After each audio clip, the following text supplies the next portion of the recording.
ত্রিপুরার যে 8টি জেলাতে যে 8টি আমাদের ডিস্ট্রিক্ট থেকে শুরু করে আপ টু হাইকোর্ট পর্যন্ত যে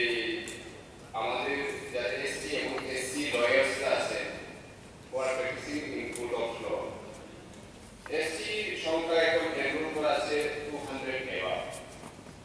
এবং কোর্টে প্র্যাকটিস করছেন প্রায় 100 এবার। কিন্তু এখানে যেটা আমাদের মুখ্যমন্ত্রী যে রিপোর্টটা দিয়েছেন যে 22 জন ডিগ্রি, এর মধ্যে এসটি 1 জন এবং এসসি 1 জন এবং এপিটি 93 জন, এর মধ্যে এসটি মাত্র 8 জন এবং এসসি মাত্র 1 জন। আমি এই সময় এখানে জানতে চাই মাননীয় মুখ্যমন্ত্রীর কাছ থেকে এখানে যে পিপি এবং এপিটি এর ক্ষেত্রে এসটি এবং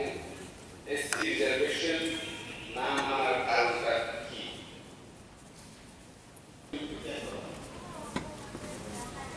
যেহেতু পিপি এডিশনাল পিপি এবং এপিডিআর সরকারি কর্মচারী নন, তাই তাদের ক্ষেত্রে রিজার্ভেশন করতে এদের সাময়িকভাবে রিটেনার অ্যাডভোকেট হিসেবে নিযুক্ত করা হয় এবং তাদের কোনো বেতন ভাতা প্রদান করা হয় এবং প্রফেশনাল ফিস প্রদান করা হয়। অতএব Tripura civil caste institute right reservation act 1991 এই ক্ষেত্রে রিজার্ভেশন অ্যাক্টে যেগুলো আছে সেগুলো কিন্তু টাইপিস্ট, BA2 ইত্যাদি নিয়োগের ক্ষেত্রে ল ডিপার্টমেন্টে রিজার্ভেশন অ্যাক্ট বা রুলসটা ফলো করা হচ্ছে। I am telling you sir, আপনার মাধ্যমে আমি মুখ্যমন্ত্রীকে বলছি যে এই ব্যাপারে আপনি দেখবেন, খোঁজখবর নিয়ে দেখবেন, যেটা পলিসিতে আছে এটাও কিন্তু ফলো হচ্ছে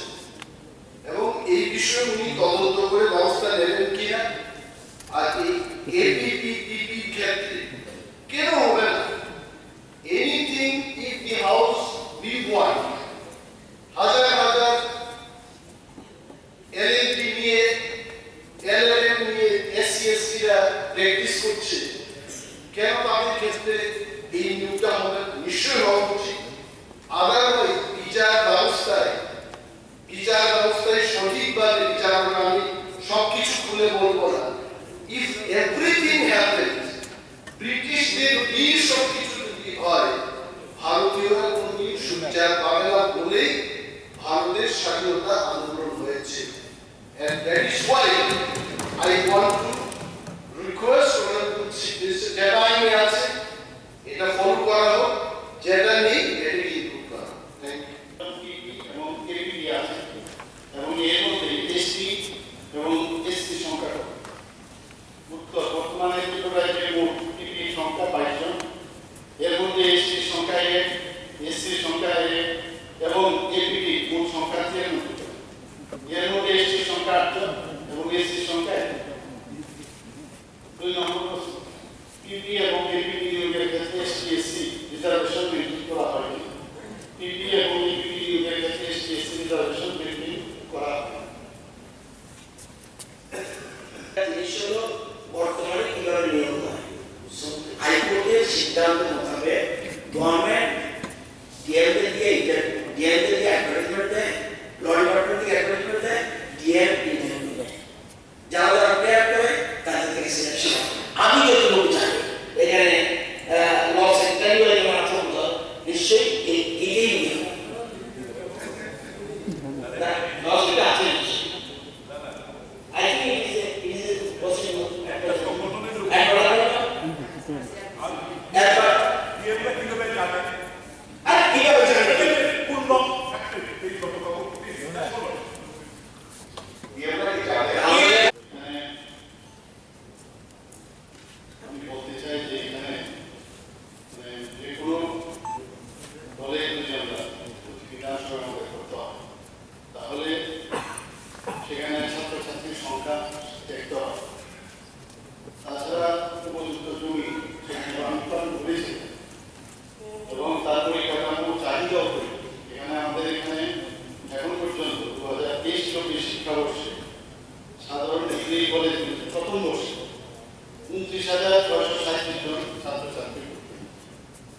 তাহলে আপনি বুঝতে পারছেন যদি আমরা প্রতিটা বিধানসভা যদি আমরা কলেজ তো সেখানে কলেজ থাকে কিন্তু সেইভাবে কিন্তু মানে চাহিদা অনুসারে সিট খালি থাকবে কিন্তু ছাত্রছাত্রী ভর্তি হবে কিন্তু আমরা সেইগুলো আমরা নজরে রাখি কোন জায়গার মধ্যে প্রয়োজন আছে কি আছে সেখানে নিশ্চয়ই আমরা জন্য কাজ থেকে ব্যাংক নিশ্চয়ই আমাদের ডকুমেন্টসের কোনো জিনিসটা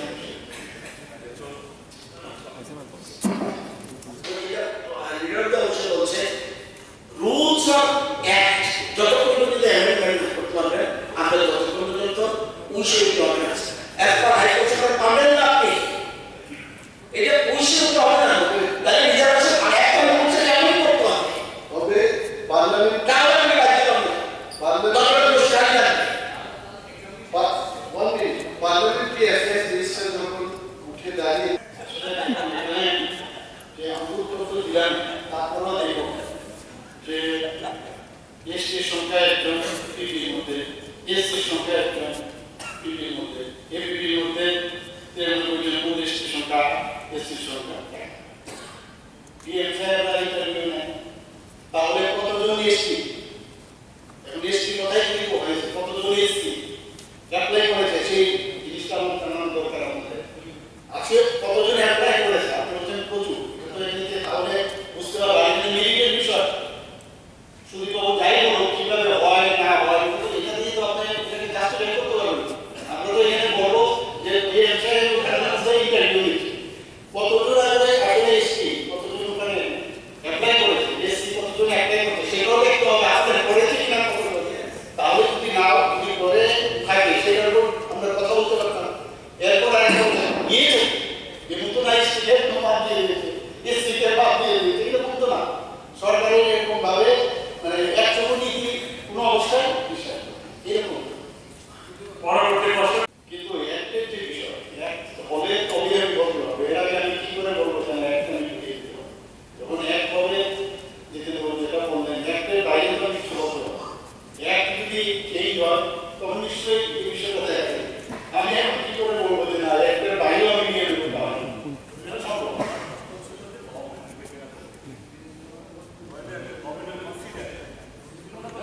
একটা আসলে তখন তো বিষয়টা নিয়ে চর্চা হবে কথা হবে তখন যখন হবে তখন সে একটা ভিত্তিতে আসতে হবে